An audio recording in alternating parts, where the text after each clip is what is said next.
Welcome to Screens of the Stone Age, the podcast where scientists review movies about prehistoric people. I'm Bill S. Preston, Esquire, and I'm here with... Ted Theodore Logan, and we are... Wild Stallions! What does that make me? You can be a medieval babe, or you can be Missy. I'd rather be a medieval babe. Not a great Bechdel test movie? No.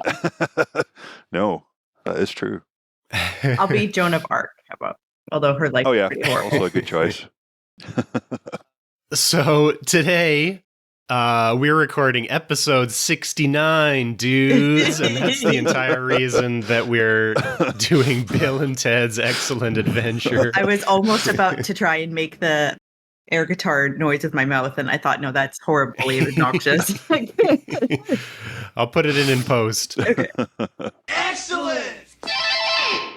Bill and Ted's Excellent Adventure from 1989 is a classic time travel movie, breakout movie for Keanu Reeves, and also Alex Winter.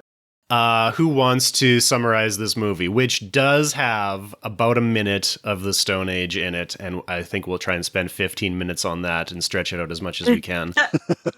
I think Ross has to summarize this one because there's so much that happens. His notes will be very helpful. Oh, God, yeah. It is, I mean, hopefully everyone has seen Bill and Ted's Excellent Adventure because it is just a fantastic film. It's it's weird that this is probably the second time travel film set in kind of the Valley of California that we've done, along with Encino Man. Just a slightly different kind of plot structure, but still also very good. So it kind of opens up in 2688, so far in the future in San Dimas, California, and we see a weird kind of spinning thing kind of very slowly kind of make its way through this futuristic setting to land in a kind of futuristic room. And we don't really kind of know what's going on. It's all kind of high-tech and futury. But then it cuts to Bill S. Preston, Esquire, played by Alex Winter, and Ted Theodore Logan, played by Keanu Reeves, who are making a most excellent music video in their garage without actually playing any music or doing anything particularly well. But they are clearly, a garage band. This is the time just before grunge sort of takes off. So they are kind of doing what kids did at that time, before the internet, before major kind of consoles. They were just hanging out in the garage, pretending before to be rock stars. And they are. Anything else to do. Yeah, exactly. In the Stone Age, essentially. And so they are Wild Stallions, spelt WYLD. STALLYNS, which is fantastic. That's just the perfect name. And they're going to be late. They're late for school, so they actually go to school. But it's established very early on that these guys are lovable but clueless. They're just your kind of perfect himbos, both of them. They have kind of big dreams, not a lot of brain, and that's great. They're instantly kind of adorable, and you warm to them straight away.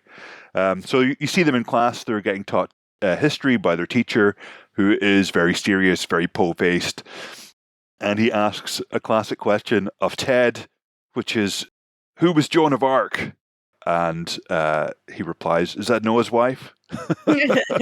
Which is just a great joke. Yeah.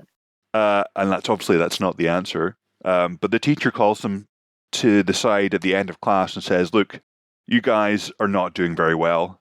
We could have guessed this from the introduction, but they need an A+ on their history oral exam to pass this class of history. And if they don't pass, then they're going to flunk the entire year and be kept back in school for an extra year. And that would be totally heinous. So they're kind of worried about this, especially because Ted is going to be sent to an Alaskan military school if he fails this year, which will mean the end of Wild Stallions, which is also terrible. So they're talking about this, and they go back to Bill's house, and they're hanging out in Bill's room, and in comes Missy. Missy is Bill's stepmom, although she is about the same age as Bill, and she is a fantastic character who doesn't really do very much, but has a lot of presence. So Bill's dad is, a middle-aged dude with a beard and glasses and a suit and tie and a briefcase. But Missy is, I'm guessing, like 21, 22.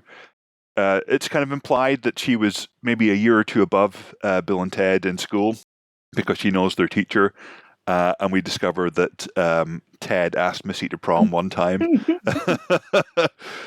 Anyway, so Missy comes in while they're hanging out in the room. She gives them some food, which is nice. She seems to be like settling into the role of Bill's stepmom pretty well, apart from the fact that she's insanely attractive and wears very revealing clothes, which for Bill and Ted is a real problem. Anyway, I'm being distracted by Missy, but basically, it's a setup for a joke that basically Missy and Bill's dad are going to get it on in Bill's room, which is also not great. And that Bill's dad gives Bill and Ted some money to go out to do something, so they go to the Circle K, and that's where things really sort of start to heat up. So they're hanging out at the Circle K, discussing their problems and how they can become wild stallions, etc., when a time-traveling phone booth appears. So this is what the spinny thing at the beginning has kind of metamorphosized into. It's a standard phone booth, which for the younger listeners is what existed before mobile phones. If you wanted to make a phone call, you had to find a physical sort of landline to make a phone call from, and they used to be around all over the place.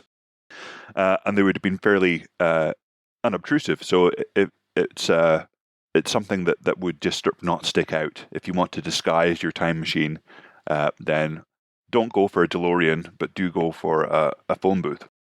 And so out of the time-traveling phone booth at the Circle K appears Rufus, who's played by George Carlin, the stand-up comedian.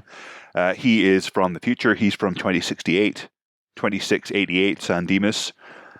And he is here to save the future. So the future that Rufus belongs to relies on wild stallions creating the best music ever and bringing around a kind of global era of peace and harmony and most excellent times. So Rufus arrives, and he says that he's here to help them with their history exam, and he says that you can travel through time, and they can ask the answer to all their history questions from the people who are living the actual history. So when did the Mongols rule China? Well, we could go and ask them. But they don't really know. I mean, this is just a weird guy that's appeared out of a magic phone box. Why should they trust him? And Rufus anticipated this, so he gets future Bill and Ted, who are in the same phone box, but from a different future, has arrived beside it. And future Bill and Ted get out and have a conversation with past Bill and Ted. But, how do you trust the future you? So they ask them the obvious question, which is, what number are we thinking of right now? And the answer is, of course, 69, dude. And that is the right answer. And so that's how they know to trust their future selves. And so now they have the means to pass their history exam. Nobody else in San Dimas High School has access to a time machine. So they could go back in time and find the answer to the question for their oral exam, which is, what would people of the past think of the San Dimas of 1988? So their first trip is they get in the phone booth, they use the phone book and dial up to go to Austria 1855 when Napoleon had invaded. They kind of land in the middle of battle, and they see like the armies clashing. They see Napoleon, who's depicted as a very angry, small French guy, which is where I think a lot of us get our internal impression of him, Napoleon, from this film. And Napoleon is very angry. He doesn't want time travelers in his battle, so he tells his sergeants, I guess, his majors, to blow it up, just to send a cannonball towards this time traveling phone booth and blow it up. So they try to do that, but while the battle is going on, Napoleon accidentally gets blown into the disappearing time machine. So he is now traveling through time just behind Bill and Ted. And Bill has the idea to collect people from history and bring them to San Dimas to see what they make of it, which is great. but they weren't really expecting Napoleon to have been blown into the time stream and to be coming back with them. Anyway, so they land back in San Dimas, and they find that Napoleon has arrived with them as well. So they have this idea to go and collect other people from history and bring them back, but somebody has to look after Napoleon because he's already in San Dimas. So they get Ted's younger brother, who's called Deacon, and they give him some money and tell him to look after Napoleon, which he seems quite happy to do. He's going to take him to the mall and do other fun California stuff. But while this is happening, Ted's dad comes in, who's a very grumpy police sergeant, and tells him that Ted is grounded, which is not great. So Bill kind of calls Ted's dad and pretends to be a policeman at the station to get him to come in to the police station to distract him so that Ted can escape. And this works, so they go back into the time machine and go back to New Mexico, 1879. They go to the nearest saloon in the Wild West, ask for 2 beers, are very excited because they don't get carded, which as under 21s they wouldn't have done anywhere else. And in walks Billy the Kid, and he needs 2 volunteers to play cards with. So they play cards, but Billy is cheating, and Bill and Ted are so clueless that they don't really understand that this is the case. And so they inadvertently set up a bar fight, which kind of lasts for 5 minutes, everyone kind of smashing bottles and punching each other. But they get out, which is great, and they save Billy the Kid, which he's very thankful for, and they take him into the time machine and decide to go to ancient Greece. So they go back to Athens, 410 BC, and they meet Socrates, which they continue to call him throughout the whole film, which is fantastic. So they're kind of at the, I guess, the forum in Athens, and they meet talking to Socrates and his school. And they like Socrates immediately because he said that only true wisdom is knowing you know nothing. And Bill did say, "That's us," which is great. So they take Socrates, they take Billy the Kid, and they go to 14th century England, as you do. And there they spot some princesses, which are the medieval babes. And they're distracted by the medieval babes because it's supposed to be a history report, not a babe report. But these are historical babes, so it does count. And they kind of get into all sorts of fun in the castle in 14th century England. They dress up as knights in kind of plate armor. They have kind of a Star Wars style lightsaber fight with real swords. And then Ted falls down the stairs, which is terrible, because then some knights turn up, and the kind of lying down form of Ted gets stabbed, and this is not good. We think for a good few minutes that Ted has been killed, but it's not just Bill's excellent adventure; it's Bill and Ted's excellent adventure. So, Bill kind of comes down the stairs in the armor. And he's like, "You killed Ted, you medieval dickweed," which is a great line as well. And so they have a bit of a fight. But then Ted appears. He fell out of the suit of armor somehow when it fell down the stairs, which is great. So he's still fine. And while this is happening, they meet the princesses and introduce themselves and make a big impression. And the princesses are sad because they have to marry some rich, ugly dudes, which is not great. And they kind of are smitten by Bill and Ted as Bill and Ted are smitten by them. But then the king turns up, I think, who is the dad of the princesses, and he is not happy that they're interrupting the potential wedding of the princesses to the ugly royal dudes. So he says to put them in the Iron Maiden, which Bill and Ted think is excellent because they're obviously Iron Maiden fans. But that kind of just annoys the king even more. So he says that Bill and Ted are to be executed. For what? I don't know, just because they've annoyed the king, I guess. And so they're kind of taken out to a scaffold, and they're just about to be executed. They've got executioners there with axes and masks on so they can't be seen. And then the command is given to kill Bill and Ted, but actually the executioners are Billy the Kid and Socrates. So they just rescue Bill and Ted and escape to the phone booth and travel to the future.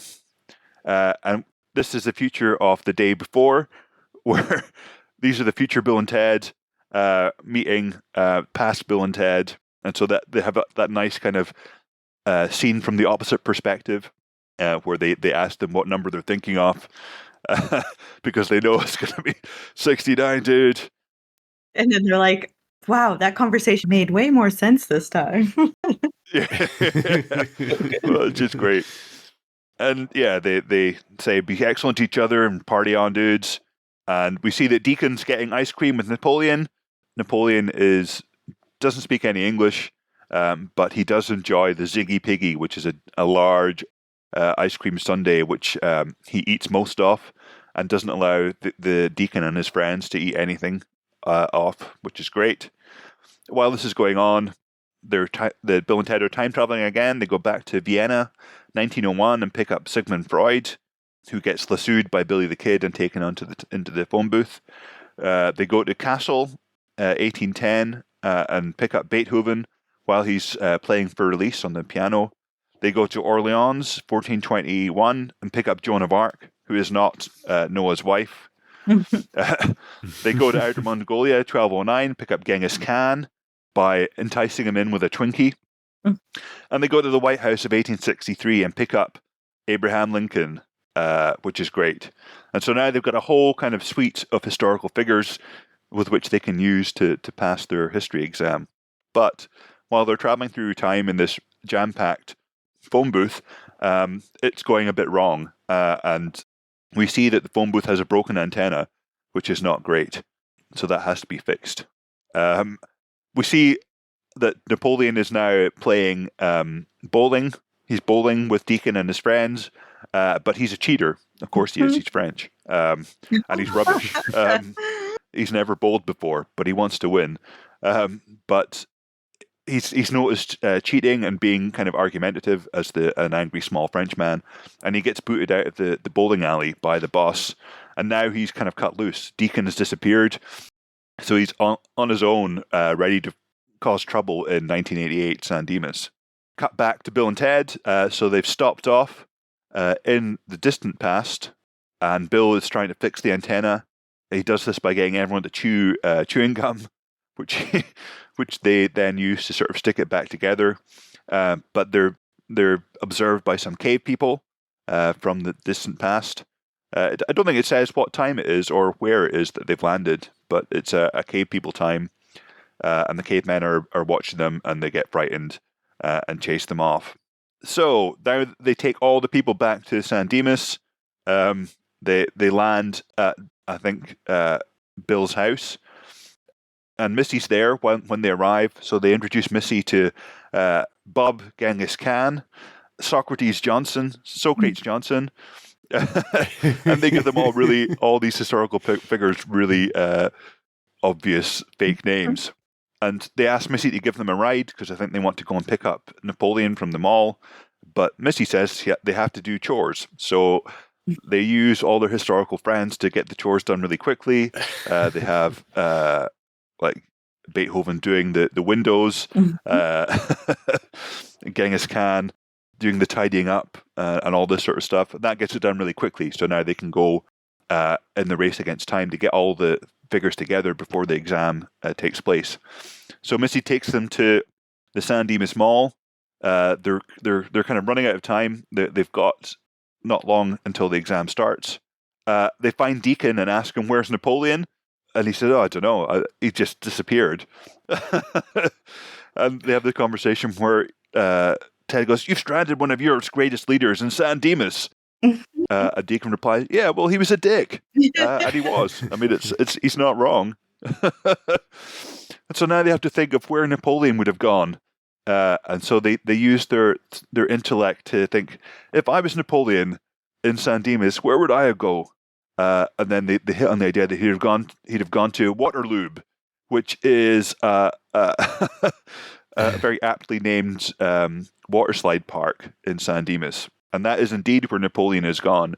He is trying out all the water slides. He's a bit trepidatious at first, but he really loves them. And being Napoleon, he pushes in front of all the kids so he can go on them again and again. But while this is happening, all the other historical figures have also kind of got loose. While Bill and Ted are looking for Napoleon, Joan of Arc has found an aerobics class, which is right up her street. And so she kind of follows that and then takes over the aerobics class, doing some medieval aerobics. Beethoven finds a music shop in the mall and is really entranced by the modern keyboards with their great sounds. Socrates and Billy the Kid find some chicks in the food court and try and hit on them, but they call them geeks and disappear. Freud is there too, very suggestively eating a corn dog, but he harshes their mellow, and the girls are not interested. Genghis Khan finds a sports shop, especially the baseball bat, and uses that to destroy some mannequins. And Lincoln finds one of those, which don't even exist anymore, those old-timey photo places. Like in the days before digital, when all you had was film, you could go to a photo shop and get your picture taken, dressed up as Abraham Lincoln or as some historical figures. And so Lincoln has gone in there, and the photographer thinks that he's just dressed up and tries to get back his hat and his beard. But that's for real. And so this kind of gets wildly out of hand. So everyone ends up being arrested because they've gone nuts in the mall. Joan of Arc has kind of pushed away the aerobics instructor. Beethoven has monopolized all the keyboards and drawn a crowd. I guess Billy the Kid, Socrates, and Freud have been harassing various Californian ladies. And so they get taken away to jail, all of them. And so that's not great, because it's the jail that Ted's dad works at. And so Bill and Ted have to now think about how they can get all these guys out of jail in time to do the history exam. And so they think, well, if we had the keys, we could break them out of the jail, but we don't know where the keys are. And then Bill says, if only we had a time machine, we could get the keys and put them where we could find them. And they're like, oh yeah, we do have a time machine. So there's a really smart bit of writing where they actually decide to do this after the events of the film have taken place. Yeah. And so all they have to do is think about doing something, and then because they do it in the future, it's there in the past. It's a really neat kind of grandfather paradox. So they find the keys. That's great. We see that Missy's given them a lift to the jail. They leave Napoleon with Missy, which is probably a bad idea. But they bust the rest of them out of jail by using some very clever techniques, which is where they record them. Ted records himself and plays it in a corner of the jail, which entices Ted's dad out of his office, which enables them to go in with the keys that they've hidden in the future into the past to get everyone out of jail, and which is what they do. And at the same time, we see some of the history reports going on at the end of term exam, which are great. We've got the sort of jock meathead who's giving his talk, which is really rubbish. And he ends it with, Sunday was football rules, which everyone bursts into applause with, and he kind of gets a good mark for that. And then it's showtime. So they've got everyone together. They make it to the hall for the exam, and everyone's done their history report except Bill and Ted. And the lights go down. The audience is ready. The teacher says, "I'm afraid we're one report short. It's going to be time to go home." But then the lights go down, and it's showtime. And the lights go up on Billy the Kid. He says, "Put your hands together for Bill and Ted." What else? My notes become a bit confused here because I get caught up in the moment.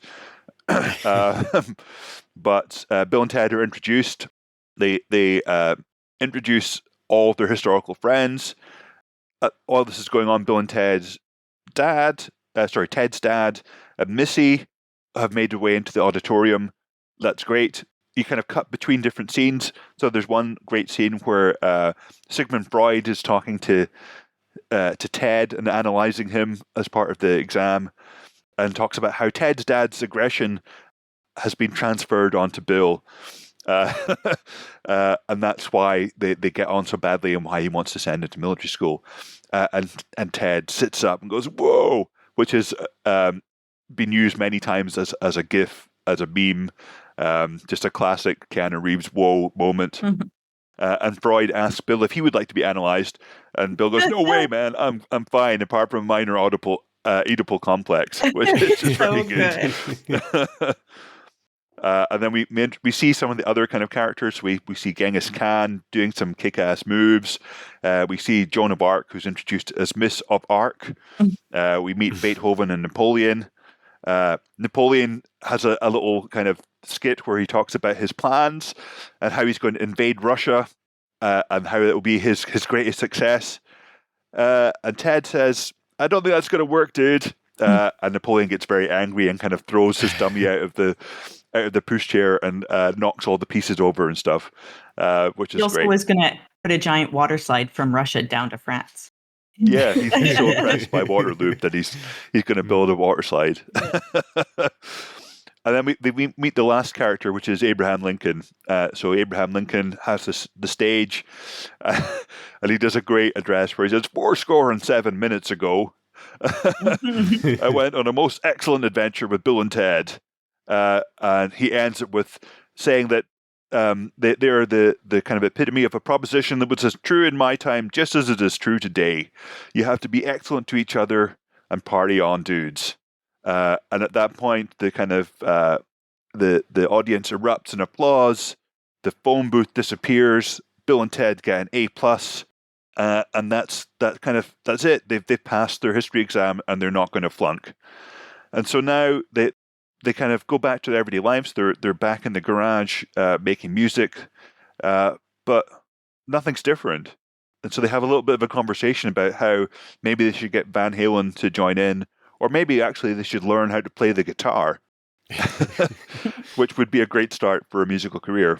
But while they're in the garage, the phone booth appears again with Rufus and also the medieval babes who have appeared. And Rufus explains a bit that actually the future depends on Wild Stallion's music, and that though it appears nothing has changed, they're going to go on to make some great albums, some great singles, and that is going to be the basis for this future utopia where everyone is excellent to each other and everyone is partying on. And he asked them if they would do them, if Bill and Ted would do him the favor of signing their album, which they do, and also gets the babes to sign it as well because they are part of the band as well. And so they're now a quartet, I guess, Bill and Ted and the two medieval babes. And Rufus has a surprise for them, which is some really nice guitars, which he brings out of the phone booth and gives to them. And he asks if he would have the honor of jamming with them. And Bill and Ted ask Rufus if he can play. And Rufus very modestly said, "Well, I can play a little." And he knocks out this amazing kind of guitar riff, which goes on for a couple of minutes and is incredible. And he just impresses Bill and Ted and the babes. And Bill and Ted and the babes say, "Okay, now it's our turn." And so they start, and it's just absolutely dreadful. They kind of, obviously these medieval princesses can't play the keyboard or the drums. Bill and Ted have we've established, never learned how to play guitar. But they make up in enthusiasm what they lack in talent. And while this noise is going on in the background, the camera pans to Rufus and says, "They do get better," and it ends. And that's it. That's Bill and Ted's Excellent Adventure, which is just a joyous film, and I loved it. It's so good. It holds up so well. Yeah. And there's so many it does. Jokes that I didn't get when I was younger when I watched it, like the Oedipal line and all that. Yeah. It's one of those films that I've only ever seen kind of halfway through. It's like been on the telly and I've sort of just get sucked into it, but I've never watched all the way through. So it was really nice to finally see the whole thing. And like him, you're saying that there's so many jokes in there that are just pitched at different levels that work fantastically. Yeah. So good. I wasn't sure if it was going to hold up. For me, this is a movie where when I was a kid, my grandparents had one of those like 10-foot satellite dishes when we had just like antenna TV. Mm-hmm. So they would like record movies and send them to us on VHS. And this was cool. One that we had when I was a kid. So like I probably learned about half of these historical figures for the first time from Bill and Ted. Like Socrates, definitely learned about that from Bill and Ted before anywhere else, right? There was also a point when they called Beethoven Beethoven. Yeah. To let you know how big this movie has been for me, like I said, I had it on VHS recorded when I was a kid, but for this episode, I watched it on DVD, which I still had from back when we watched DVDs. Had to pull out the old Xbox 360 and plug it in to watch my DVD of Bill and Ted. Yeah, it's great. And I remember as a kid, on Saturday morning, there was a Bill and Ted cartoon, and you'd watch that every week as well. And the first film that I went to see on my own with my friends, aged, I guess, 11, which was a big deal back then because the nearest cinema was like a bus ride away, was Bill and Ted's Bogus Journey, which is also an excellent film. Nice. No cavemen in that one? We can't do that one? I don't think so. No, they go to hell and they meet Death, who's fantastic. Right. Played by Bill Sadler. Right. And I watched recently Bill and Ted Face the Music, which was okay, but doesn't hold up. It's not as good as Bogus Journey or Excellent Adventure, but it was just nice to see the characters again. Yeah, I recently watched it too. It was disrupted by COVID, right? So it had some problems in its production. They couldn't do any reshoots because COVID struck while they were sort of in the middle of making it. Well, for our review of this movie, do we want to start with the 1 minute or so of caveman scenes? Yeah, why not? Yeah. The majority of the time that they're in the Paleolithic, there's no one around, right? They're just sitting there trying to fix the phone booth. And then it's not until they're getting the phone booth ready and they're leaving that the Stone Age men come up, which is too bad. They could have taken them with them too. But. Yeah. So we have what is it called when you put the word on the screen? My brain is not making any sense right now. Subtitle? They arrive in San Dimas, California, 1 million BC is what it says. All right, I missed that. That gives us a lot to go on. First of all, I always find it funny when you're dealing with millions of years, but you use BC. Like BC is an error range when you're dealing with a million years. So 1 million and 2,000 years ago in San Dimas, California, which is convenient because they're filming in California, so the environment probably looks right. How different would Southern California have been a million years ago, sort of in terms of the environment? That's what, Middle Pleistocene? It would be pretty much the same, I think. Maybe a bit drier, but yeah, more or less the same. Encino Man also starts in the past of Southern California, but for them, it's an ice age. It's covered in snow and very blustery out, so they're thinking the environment is different. Although that one is explicitly Mousterian, so we're probably dealing with a few 100,000 years rather than a million years. At any rate, there were no people in California a million years ago, so that doesn't add up for us. Yeah, certainly not kind of Caucasian people a million years ago, which is what the cave people look like. Yeah. Very Neanderthal-looking kind of people. I think if they had been explicitly Neanderthals, I probably wouldn't have objected to the depictions, right? Yeah. But they made like ape-like noises and stuff. Like it's that whole walking ape idea. But they also had controlled use of fire because the one guy is holding a torch. Yeah, and good napping skills because they had spears as well, didn't they? Yeah. And my girlfriend pointed this out to me. First of all, we have literally 9 seconds of cave people in this entire movie, right? More than enough. And 2 of those seconds, they're pretty obscured because the time machine starts going and they're sort of obscured by flashes of light. So we get 7 good seconds of cave people. Well, we can say that first evidence of controlled use of fire is 700,000 years ago in China. So the first solid evidence, yes, right? Solid but there's evidence. speculation that it goes back quite a bit more than that based on some sort of circumstantial evidence. But my girlfriend pointed out when we were watching, there's something on their arms which kind of looks like their arms are like heavily tattooed. We couldn't quite tell if it was supposed to be tattoos or dirt or maybe like fake hair glued to their arms. And I tried pausing and going frame by frame, and it was not in HD, so it was a little difficult to tell. But it did kind of look like, it didn't really look like it didn't make sense to be dirt because they weren't otherwise dirty, like their furs weren't dirty. And it didn't really look like hair because it didn't seem to be sort of projecting off their skin. It seemed to be sort of painted on their skin. So it kind of looked like their arms were fully tattooed, which in 1989 wouldn't be just like tattoos that the actors had because people didn't really have tattoos back in the 80s. So I'm not sure what to make of that. I couldn't quite tell if it was supposed to be a tattoo or not. It wasn't just clothing, like a hide, like without the fur? No, it was on their arms. Like there were sort of breaks in it, right? So you could see their skin through it, and it could have been like dirt that was caked on and cracking, so you could see the skin through, or it could have been hair that was glued on, and then you could see some parts that were less haired. That's interesting. I guess since this film was made, there is sort of some evidence, isn't there, Josh, of body adornment from Neanderthals, use of pigments and feathers and eagle claws and stuff. So we do have evidence that Neanderthals made themselves pretty in various ways. Yeah, nothing about tattoos, but like feathers and raptor claws, like raptor and corvid, crows and eagle claws. I'm sure we've talked about that before, but part of that evidence comes from a site called Krapina in Croatia, which was excavated over 100 years ago.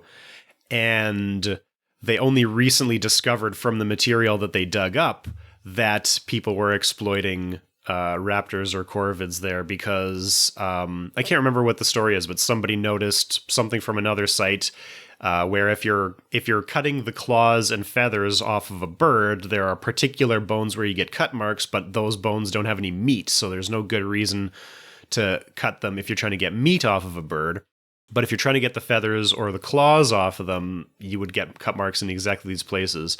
And so somebody who had access to the Krapina material went to this like museum where it's stored and like sorted through to find bird bones and discovered cut marks that had been there all along, and nobody thought to look because people didn't think Neanderthals had art or personal adornment. And so they found these bird bones, assumed that they had nothing to do with the people and that those birds had just sort of died naturally in the cave, and tucked them away for 100 years where nobody was looking at them, which I think is a great story about like biases in archaeology. If you're not expecting to look for something, if you're not expecting to find something, you're not going to look for it, and then you're not going to find it, right? Yeah. Pigments are another thing for Neanderthals. Like we talked about cave art in many episodes, and just in our last episode as well. But the Upper Paleolithic style of cave art is something that's like a really geographically restricted thing. Like it only occurs for like 10 or maybe 20,000 years in Europe, but not really anywhere else. And that was modern humans doing it. Apart from, I guess, there's the kind of new sites in is it Sulawesi and other kind of Southeast Asia where there is sort of similar, not identical, but animal images from the sort of roughly the same time period. And we should clarify, because I was editing the last episode, and we kind of imply that there's no paintings in North America, but of course there are cave paintings. It's just that they're very different from the style that we see in the Upper Paleolithic, which are the ones that show up in the movies all the time. There's cave art or rock art all over the place, but it doesn't always preserve very well, particularly if it's not in a cave. And like they're not hyper realistic, but like that realistic style that we see in the Upper Paleolithic with like the really realistic looking animals doesn't really occur anywhere else other than Europe or maybe a few other sites. It's usually geometric designs or really stylized stick figures or things like that we see in other places that are like just a very different style from what we see in the Upper Paleolithic. Anyway, Neanderthals didn't really paint very often. The style that we see in Europe comes from modern humans replacing Neanderthals. But again, we're finding some evidence these days that Neanderthals did use pigments, like you say, and did paint caves sometimes. But also were possibly using pigments for other things, like personal adornment. We do find ochre in Neanderthal sites these days, not necessarily in the context of cave paintings.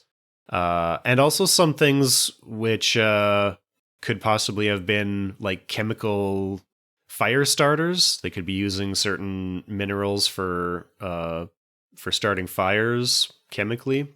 But we're getting pretty far from the actual movie at this point. So do we have anything else to say about the actual Neanderthal-looking people in this movie? No, it was just kind of this. Some of them could be relatives of Encino Man. Yeah. Yep. Just the same ape-like Stone Age men. Yeah. If we weren't in California, if we were somewhere else in the world, at 1 million years ago, what type of human would we be expecting to see? Homo erectus, generally. Pretty much anywhere in the world 1 million years ago is going to be lumped into Homo erectus, right? Because the clarity on our taxonomy during that period is not very good. Yeah. Yeah. So they would look, I guess, something like what's in the film, sort of big brow ridges and hair, but maybe more. I mean, what is there any kind of consensus on language in Homo erectus? No. I don't think there's anything. I don't think there's any way to know, really. There's some suggestion that because they left Africa and were able to organize themselves like that there would have been some kind of language. But I don't know if that's a well-accepted hypothesis. You could also extrapolate from like the stone tool technology. So 1 million years ago, you'd have the Acheulean tool technology, which is like all across Africa and parts of Asia and Europe. People were making these teardrop shaped, we call them hand axes, but we don't really know what they were for. The hand axe implies that they were using them for chopping like an axe, but like we don't really know what they were for. But they're very standardized. So there's the idea that people... Communication, it may not be oral though, right? It may not be speech. Yeah.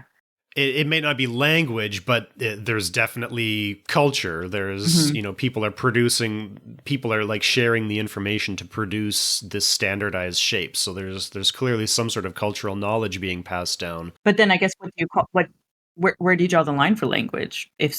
Well, like language is really interesting to me because I studied a lot of linguistics in my undergrad and none since, so I'm not really up to date. But like the thing about language is lots of animals have complex communication, but no other animals have language. And the thing about language is it has what we call generative grammar, which means that you can take a finite number of symbols and produce an infinite number of meanings. Whereas other animals with their communication systems have a lot of different symbols, but they have a finite number of things they can communicate with those symbols, right? Language can be used to talk about things that are displaced in space and time, whereas other animal communication systems can really only talk about things that are present in the moment where they're being talked about. And it's confusing to think about how you can go from a finite number of symbols relating to a finite number of meanings to a finite number of symbols relating to an infinite number of meanings. There's like this leap that's somehow like insurmountable. You can't just keep adding up until you get to infinity, right? There is some sort of a flip in there that had to happen where language becomes, the ability to produce infinite meaning, which is hard for me to get my head around. And as far as I know, there's no resolution on when this happened or how it happened or anything like that. No, it's too bad. And the Broca's area where language is doesn't leave any trace on the endocranium. I suspect, just on my personal opinion, is Homo erectus had some type of language. I think it might have been, and maybe not even necessarily all oral, like all language, but it might have been language mixed with some nonverbal communication. Well, how about the rest of Bill and Ted's Excellent Adventure? We're already 50 minutes into this recording, so what can we say about the rest of history in this movie? Well, I noticed one mistake, which I don't think is even in the IMDb goofs list, which is that when they're in the medieval castle and they're the kitchen where Ted's armor gets stabbed, there's very obviously pumpkins in the kitchen and squashes and stuff. And I think it's supposed to be set in, let's see, blah, blah, blah. 15 something. 14th century. So that's before the discovery of the Americas. And of course, pumpkins and squashes are an American domesticate, and so they would not have been found in Europe before the 16th century, probably. So was that Henry VII? Or who was it? They said it was King Henry. That is a good question. It wouldn't be Henry. There's probably multiple Henrys in the 14th century. I know. I was expecting Henry VIII, but then it wasn't. Well, on the chalkboard at the beginning of the movie when they're in class, we could go over this because there's a lot on the chalkboard which is kind of nonsense. But for their history report, they have to give the perspective of one historical figure from each of 4 time periods. And the time periods on the chalkboard are ancient, medieval, modern, and American. And then underneath each of those time periods, they have locations and figures. So for ancient, the locations are Rome, Greece, and Egypt, and the figures are Cleopatra, Socrates, and Julius Caesar, the salad guy. Yeah. For medieval, the locations are Europe, Mediterranean, and East. And the figures are Genghis Khan, Henry VIII, and Joan of Arc. Mhm. And of course, we have Genghis Khan and Joan of Arc in the movie. So I assumed that they were going for Henry VIII, but they But I never thought actually too. say who that guy is. Well, it doesn't look like him either. And Henry VIII is not around in the 14th century. Isn't he? Isn't he? Yeah, 15 so something. I think so. Or 14 something. So he's 15th century, I think. Let me check that. He's also not that skinny, and I don't think, He was at the beginning. but not at that age though. And I don't even think he survives to that age. He dies quite young too, right? Middle aged.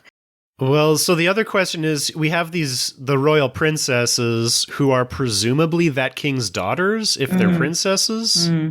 And famously, Henry VIII's daughter was Elizabeth I. Yeah, I was wondering if it was going to be Mary and Elizabeth. Henry VIII is born 1491 and dies 1547. So it must be an earlier Henry. Must be his dad. Well, Henry VII is 1457. That's when he was born, so that's not 14th century.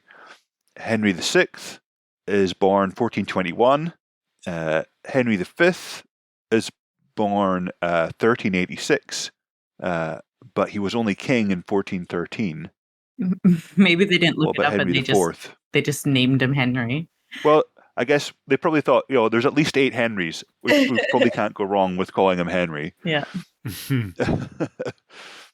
Who is he in the Americas? Oh, well, moving on, we have, first of all, modern, which has England, Germany, and Austria, and it has Napoleon, Sigmund Freud, and Beethoven, so the people aren't really lining up with the countries. And then American is divided into early and modern, and we have Abraham Lincoln, General Custer, and Billy the Kid. Okay. So they do a pretty good collection then. Mm-hmm. Yeah, everybody that they collected is on this list, but they didn't collect everybody on the list. Mm-hmm. Right. So no Cleopatra, no Julius Caesar. No Julius Caesar. No. No General Custer. No. Yeah. Custer is probably a good one not to have to deal with. Yeah. And no Henry. They didn't get anybody from that. Yeah, no Henry VIII. Mm-hmm. Well, we could go through a few more inaccuracies or anachronisms. Still in that medieval castle, when they're caught, you already mentioned that he was going to execute them by Iron Maiden, but the Iron Maiden is mythical, didn't really exist. The first mentions of it, I think, are in the 18th or 19th century when people were writing about the medieval period and trying to make them seem uncivilized and making up crazy torture devices. So it makes sense that Bill and Ted would have been aware of the Iron Maiden, even though they thought he was talking about the band. But that wouldn't have been a way that they would have been executed there. Thank goodness. Mm. I enjoyed how he escaped, like how he wasn't stabbed when they stabbed the suit of armor. He's like, I fell out of the suit when I hit the floor. Like, how does that happen? That's the scene where the movie really tells you what this movie's like. this isn't really an inaccuracy, but like the ages of some of these characters are something that sort of sticks in my mind. So Billy the Kid, they picked him up in New Mexico in 1879, which is 2 years before Billy the Kid was killed, but he was 21 when he died, which would make him 19 in this movie, which makes sense why he would get along so well with the presumably 18-year-old Bill and Ted, except that the actor playing him is like well into his 30s in this movie. Life was harder then, though. Well, for Billy the Kid, for sure, because he Yeah. had like 30 murders under his belt by that point. Yeah. They pick up Joan of Arc in 1429, which is when she would have been active, and she would have been 17 at the time, which she does look very young, but the actor playing her is in her 30s as well. I really enjoyed how they made it like Ted was the angel, like reached down for her. And she, like, it was that scene was beautiful.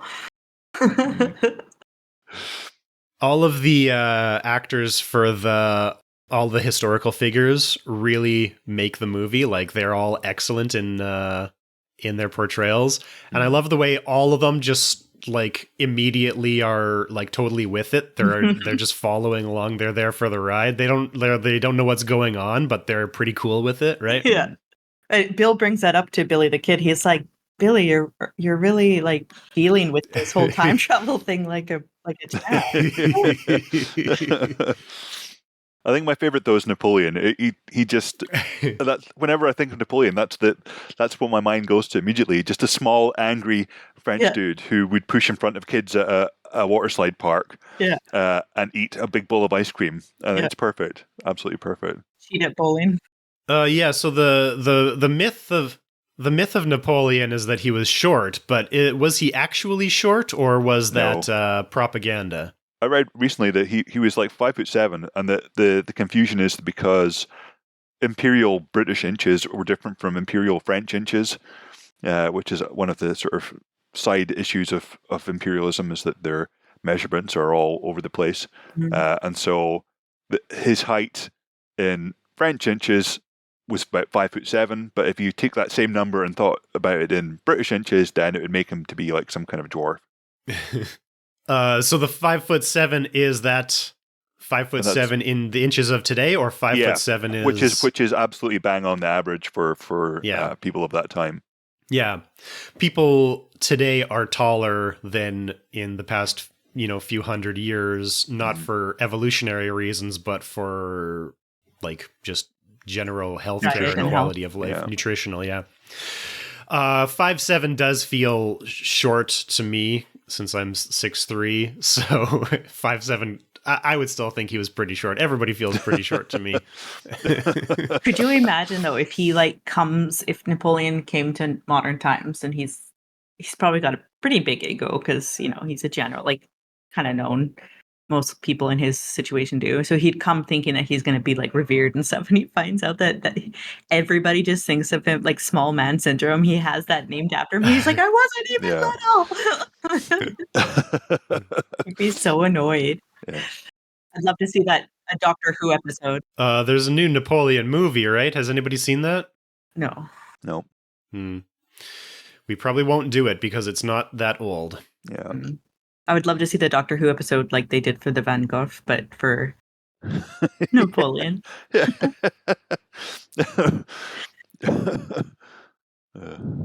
Naturally, we don't have too much to say about all the historical stuff. I think we exhausted what we can say about the prehistoric stuff. I would also like to point out that if you go on to IMDb and see what the rating of Bill and Ted's Excellent Adventure, it's 6.9, dude. Which is great. Nice. Do you think that that's actively being maintained by the fan base? I would hope so. I would hope so. This is also a time travel movie, and I think it's been established that we all like time travel movies. So how does this hold up in terms of the time travel? Pretty well, I think. Well, it does in that they just don't care. Like there's no, don't wreck anything. Like they just forget. They don't get wrapped up in all the rules about it. So you can just kind of forget about it and enjoy it, right, for what it is, which is a history lesson. Yeah. Well, they don't care about kidnapping some of the most famous people from history out of their time stream. Yeah. And taking them to California. That has no repercussions. No, which is great, I guess. That. And then they said like everything that they learned about being there, they were going to take back to their time too, right? Mm-hmm. And then we don't have like all these documentations about the spaceship that came and the men that like stole, right? But it does imply that like there is no changing history and that it is a closed time loop, right? So presumably they drop these people off and there's no historical record of it, but like presumably this is just canon and that really did happen. And like all of the time loop stuff that they do is perfectly closed. Like we have the scene where they meet themselves in the beginning and then we see that scene again from the other perspective. And Ted's like, that it made more sense this time. But like in terms of the movie, they do that well because we see it from one side, then we see it from the other side, and it adds more to the story for us. Towards the end in the police station where they realize that they can just go to they can in the future go back to the past and set everything up, and they just do that scene perfectly. Yeah, suddenly amazing. Everything is possible for a few minutes, right? So in terms of the time travel, if we accept it's not a changing the past movie, it's, you know, the past and the future have already happened and they can't be changed. Except, of course, for the fact that Rufus went to the past to change the past to make sure that they passed their report. But we can also assume that that just is a paradox that has always happened and like it never was not going to happen, right? Like when they first realize they can in the future go back to the past and set things up in order to get the keys for themselves. Ted says, I have to remember to do this in the future. And he's like, but it already happened. So I did remember to do it in the future, right? So in terms of the time travel, it feels pretty tight to me. There's no real paradoxes. I mean, there's paradoxes, but there's no plot holes, right? Yeah. Yeah. Well, what are our final thoughts about Bill and Ted's Excellent Adventure? I think it's excellent. It's most excellent. Totally tubular. From the same era as Encino Man, is it the same quality as Encino Man? It's just different. Definitely, yeah. Yeah. Like pasta and pizza. It is good. Different, but it holds up well and it's still very funny. Yeah. And very good. Mm-hmm. There is an F slur, which goes by pretty quickly, but is still, you know, a remnant of the time it was made in, right? Yeah. But the person who said it, that was his dad, right? No, they say it to each other. After Bill's not, or after Ted's not dead, and then they hug, and then they realize that they're hugging, and they get a little bit homophobic about it. Right. Which I believe is called back to again in the second movie in their bogus journey. Well, before we go, I showed you these already, but I think this will be shared on social media by the time this comes out. Remember these? I'm showing off my fancy Screens of the Stone Age merch right now. So cool. Nice one. So far, these are not available to buy anywhere, and I don't think we have enough listeners to really sell merch. But I do have some extras that were printed, so should we have some sort of a giveaway for our devoted listeners who actually listen to this show? Yeah. That's a great idea. What should we do as a contest on the fly in the middle of our episode here to give away some of these? Whoever can send us the most money.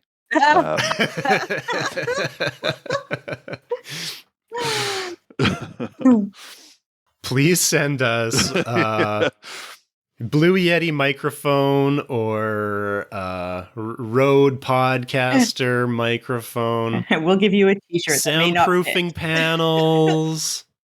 If anybody in the Philippines has a small recording booth, which they're willing to let us use so that we get fewer dog and cat sounds in our recordings. How about if somebody caught an error not in what we say, because we always say things wrong. We live by that. That's academics. We're fine. But in a movie that we didn't catch, Oh yeah, that's a good one. That's a really good one. It's hard though, but yeah. That is a hard one. Maybe we'll open it up a little bit and say if you caught an error in something we said as well, because I'm sure we've had a few. When we started, I wanted to sort of start collecting our own errors and do like a whole episode on like peer review where we're like correcting ourselves. It's so hard, but yeah. I haven't collected enough of them to do a whole episode yet. So that's people good would and send bad, them in. isn't it? Just don't be mean about it and cite your sources. Okay, but I don't have unlimited merch here. So this is what I've got to share with people. I have one large, now this is accounting for what I was going to send you guys, and I think I'm going to have to get you a second one printed up, Ross. Oh. But what's left over here is one large crew neck sweatshirt, one small crew neck sweatshirt, and one medium-sized t-shirt. If any of those fit you, this is going to be first person to respond with either an error in one of the movies we've watched that we didn't catch, or an error in something we've said, and send us an email or reach out to us on social media with that response, as well as which sized and style of shirt you want. First person to reply for each one of those sizes, I'll do my best to send them out. Shouldn't be too hard to mail these wherever you are in the world. One large crew neck sweatshirt, one small crew neck sweatshirt, and one medium-sized t-shirt, and those will be our prizes. And I assume we won't necessarily get all these sent out before our next episode. So if they're not won by the next episode, we'll have the ongoing contest, okay? It's pretty easy to print things here, so we can make things here. The only issue is that it's really expensive for it to mail out from the Philippines. So I could take it with me next time I go home or when I go to England next time, but it also will be covered in cat hair. I should point out that one of my cats already found the box of shirts here, and so the top one might also be covered in cat hair. You know how cats like to sit on top of a box and then the lid sinks in? Yeah. The logo on these shirts is made by my friend Dave Bach, who did the logo for our podcast as well. Awesome. So I can send you the image file for these t-shirts if you guys want to print them yourself or get them screen printed if you know somebody, and we can share them around locally or to listeners near us. And if there is interest in this merch, I'll see what I can do about setting up an online merch store with like Spreadshirt or something like that if people are actually interested in getting them somehow. Okay. So we'll see what kind of response we get to that, and let us know if you'd be interested in more Screens of the Stone Age merch, and I'll see if I can get Dave to do some more designs for us. Cool. If you've been enjoying Screens of the Stone Age, get in touch with us. Follow us on Twitter at SOTSA_podcast and on Facebook at SOTSA podcast, or send us an email to screensofthestoneage@gmail.com. Screens of the Stone Age is supported by the Paleoanthropological Society of Canada. Find out more at pasc-scpa.ca.